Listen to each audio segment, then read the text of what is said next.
Our immediate goal here is actually to build our code into the doc site, so let's start there.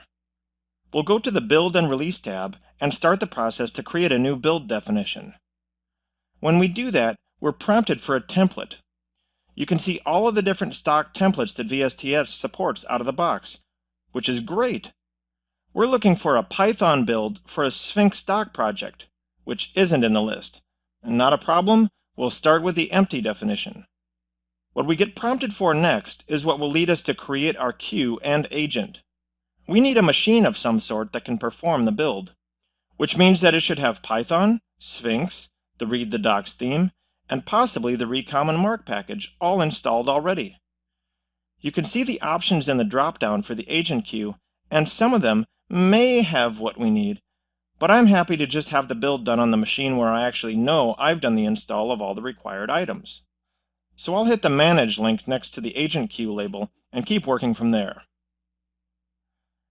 You can see some of my previous experimentation and confirmation work here, but I'll be ignoring that and setting things up from scratch. I'll actually create a completely new queue called Read the Docs queue. And in this queue, I can put build agents capable of building Read the Docs Sphinx projects. I'll only put one in here, but you could add as many as you want with the steps that follow. When I create the queue, it shows me the list of agents, which is empty. I'll click the Download Agent, which might not be entirely intuitive to you. You're not downloading an existing agent, but rather agent software that will run an agent process on a target machine. Having clicked the button, I see some instructions that I can follow, along with tabs for other operating systems. I'll click the Download button, which will prompt me to save a file.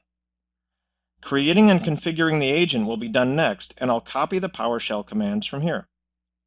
There are detailed instructions about configuring the agent that will explain some of the rest of what I'll be doing. It basically amounts to running the PowerShell commands you see to create the agent, creating and copying a personal access token, and then running the configure command you see at the bottom here.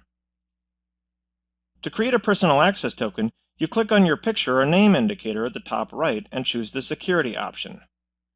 Then just click Add to create a token. It will ask you for some information about your token, including a name, and I'll give it a descriptive name of Read the Docs Build and Deploy, since I'll use this token for a build agent and just a few minutes for a deploy agent. Then I'll scroll down to the bottom of the page and click Create Token. It warns me to copy the token now, that it won't be accessible to me after I leave this page. I'll copy the value so I can use it when we configure our build agent. Okay, now I'm in a PowerShell command window running as administrator. I'll go to the root C directory and create a new directory called agent and then go into that directory. Then I'll run the PowerShell command that the instructions gave me, which just extracts the download agent zip file to the directory that I'm sitting in now. This will take a minute or so and is pretty quiet when it runs. Once it's done, we can run the config command from right here.